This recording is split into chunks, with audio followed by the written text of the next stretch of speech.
In South Sudan, many widows who lost their husbands during conflict are facing another struggle: the fight to keep or reclaim their land. Customary practices and weak enforcement of laws often leave them vulnerable to eviction and land grabbing. Tranquilina Pony, a widow in her late 70s, lost her husband. She now lives in a safe house after being denied her family land as she continues to seek justice. Yade pidatai. Ujolo mapi aligai nana ma yataide. Bini yataide jaroa. Ligana gegen pi seder. Pilai ninak. Beti ya ujiban ma yadein. Yede kamanua inu jede wa binana jua deini. Si beta ide bagataban. Ya de jamutu pi jua de. Wole pejulu alige yubana galana nesibato mapi. Gabila tarajen taide enta. Gabila tai aliole doa na pogo enta. Dekulu karabaya usilu. Besana baga wide masilibe taide ali mutu de. Kakan silibe taide ma mutu. Kakan manya kamu makalo de pilain. Anam pilain temregia yenak. Lain besa doana, laki lain kulu sere tu kulu chet kan jere wen ana majebo kabar. Taban nambaga guata ima api masol bataide. Yalan ba mulkep. Dorothy Drabuga, chairperson of the South Sudan Land Alliance, says many widows continue to face serious challenges despite constitutional protections. In South Sudan, the customary laws override the statutory law. So when you lose your husband, despite the fact that the Transitional Constitution of South Sudan, Article 16, protects the rights of inheritance of women, Article 16 states that any woman whose husband is deceased has a right to inherit the property left by her late husband plus the remaining heirs. But despite all these protections, you see that these widows' rights are not protected. Dorothy says her organization is working with partners to provide legal support and advocate for the passage of the long-delayed national land policy. We need to see how these existing legal frameworks are implemented, because first of all, the Constitution, the Transitional Constitution 2011 as amended, protects the rights of widows, and then also the Local Government Act protects women's rights. And then apart from that, we have the National Land Policy. The anticipated, right now it is at the Parliament. I believe that if once this land policy is passed, it will help a lot, because this is a document that will be guiding, that will give guidance and also solutions to the problems that have been identified within South Sudan in as far as land is concerned. Lawyers also agree that the Constitution and the Land Act already give widows the right to inherit and own land, but in practice, customs often deny them this right. Widows' rights to land and inheritance has been provided in the Constitution of the South Sudan 2011 as amended 2018. In the Constitution we'll find the Bills of Rights.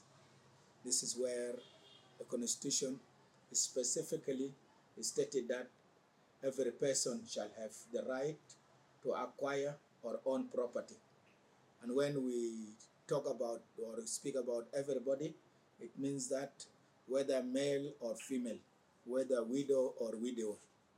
So their rights are spelled out clearly in the constitutions. In the Land Act 2009 provides for the equal rights of women. And by speaking about women, women will include widows. So they have a right to own lands, they have a right to inherit lands after the decease of their, or the passing on of their family or family members or husbands. So those rights are clearly specified in the Constitution and in the laws of South Sudan. The Local Government Act of South Sudan 2009, you will find also in section 109 and 1010.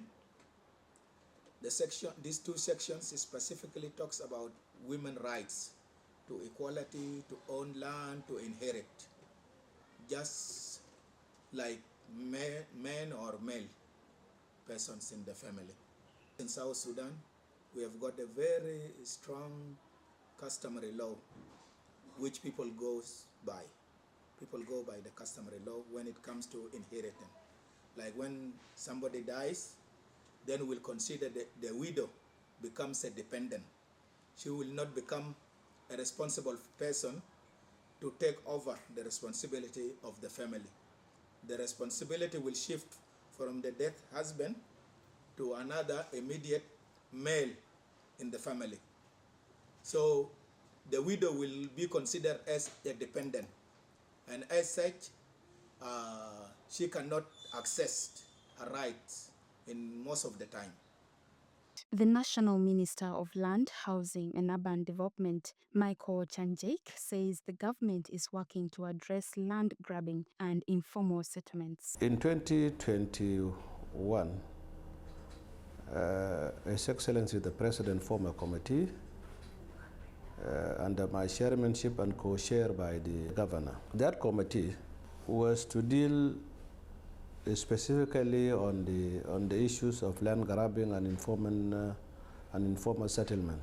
That committee is on process up to today, and we have held so many meetings, and our objective is to stop this rampant land grabbing and make sure that legal ways of obtaining lands are properly followed.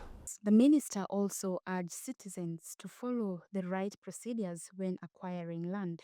People should follow the right procedures and make sure that they obtain land illegally, because you can grab as much as you can, but if you don't have papers, it will not serve any purpose, especially when you are in need of developing the land. A land without title deeds is not a good property.